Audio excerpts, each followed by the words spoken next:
Everyone, आज का जो हमारा टॉपिक है वह है न्याय दर्शन। आइए हम न्याय दर्शन पे चर्चा करते हैं।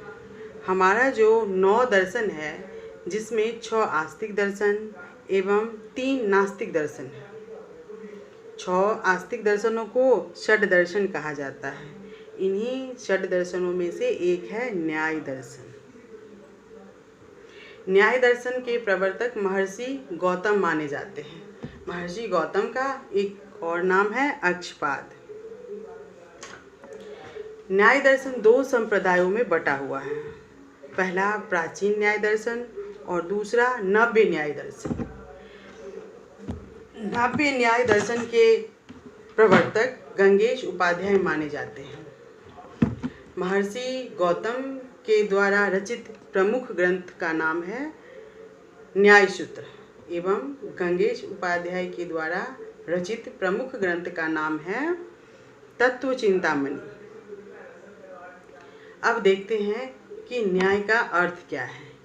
किसी वस्तु की वैधता या अवैधता की जांच करना न्याय कहलाता है। यानी कोई भी वस्तु सत्य है या असत्य, कोई भी विषय में सत्यता है या असत्यता, इसकी जांच कौन करता है? न्याय दर्शन करता है।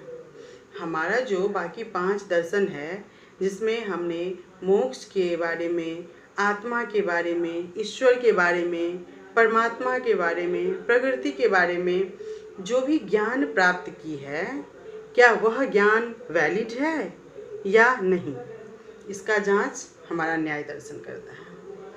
इसलिए सभी दर्शनों में न्याय दर्शन का स्थान प्रमुख है।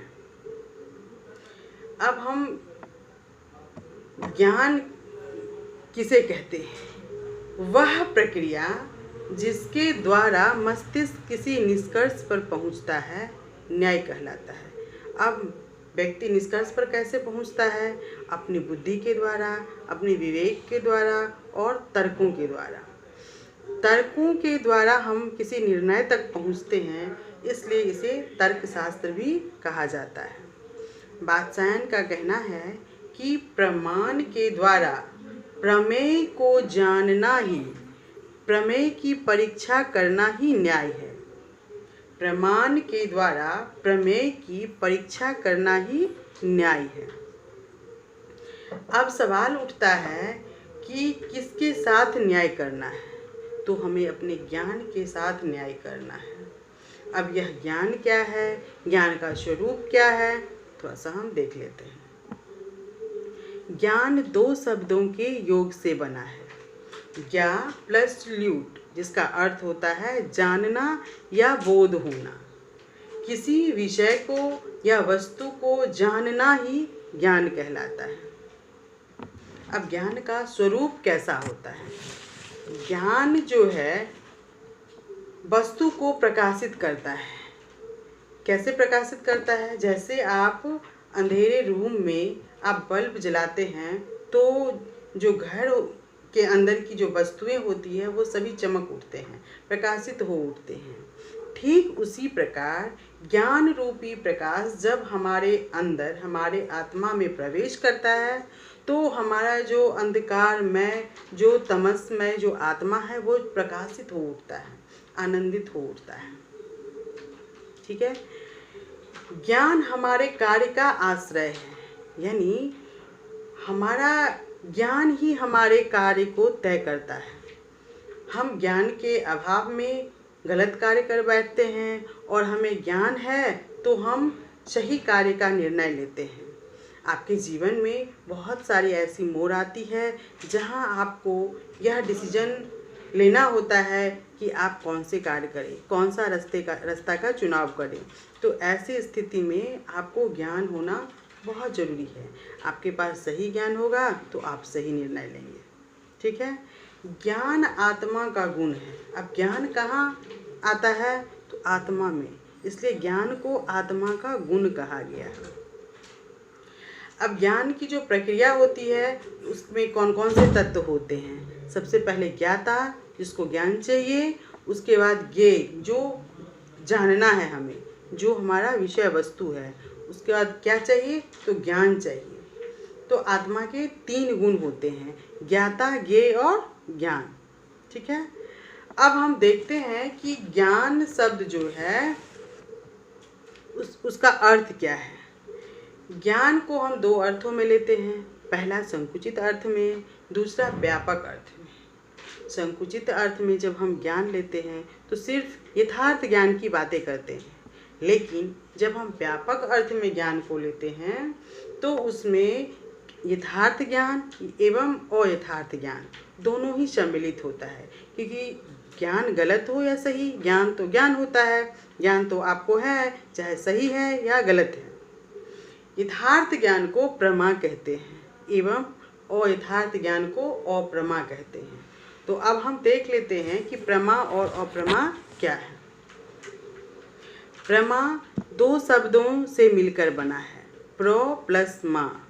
प्रो का अर्थ होता है यथार्थ और मा का अर्थ होता है ज्ञान, अर्थात प्रमा का अर्थ हुआ यथार्थ ज्ञान। प्रमा के 3 अंग होते हैं, कौन कौन से, चलिए देखते हैं। प्रमाता, प्रमेय और प्रमाण। प्रमाण 4 प्रकार के होते हैं, प्रत्यक्ष, अनुमान, उपमान और शब्द।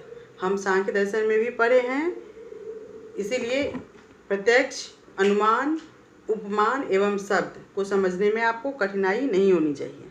ठीक है, जब कोई ज्ञान इन तीनों प्रमाता, प्रमेय और प्रमाण से सिद्ध हो जाए तो वह प्रमा ज्ञान है।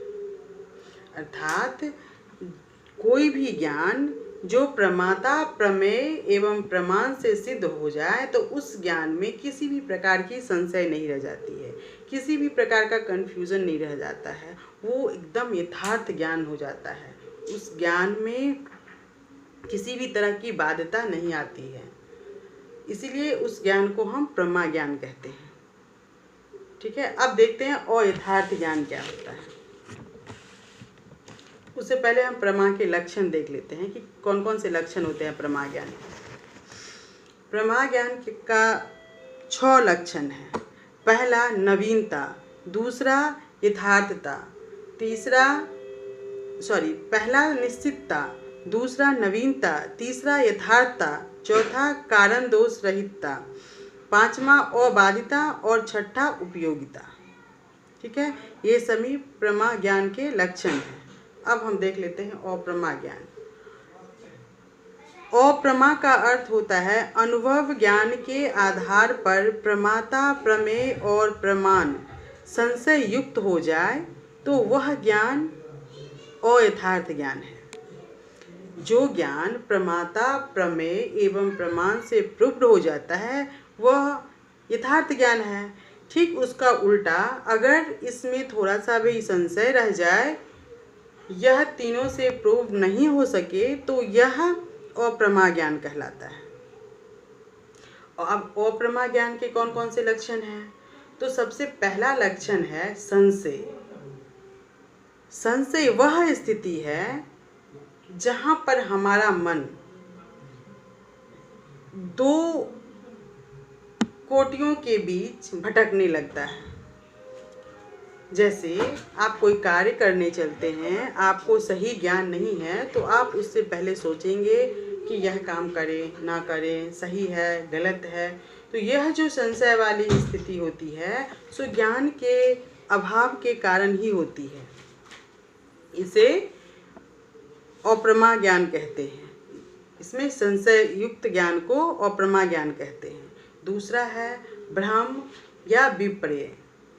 भ्रम कैसे अयथार्थ ज्ञान है, जैसे आप अंधेरे में रस्सी को देखकर सांप समझ बैठते हैं, लेकिन जब प्रकाश पड़ने पर आपको पता चलता है कि अरे ये तो सांप नहीं, यह रस्सी है, तो यह अयथार्थ ज्ञान हुआ, यह अप्रमा का लक्षण हुआ।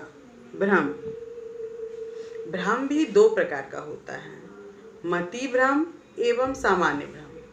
अब देखते हैं कि इन दोनों में क्या अंतर है।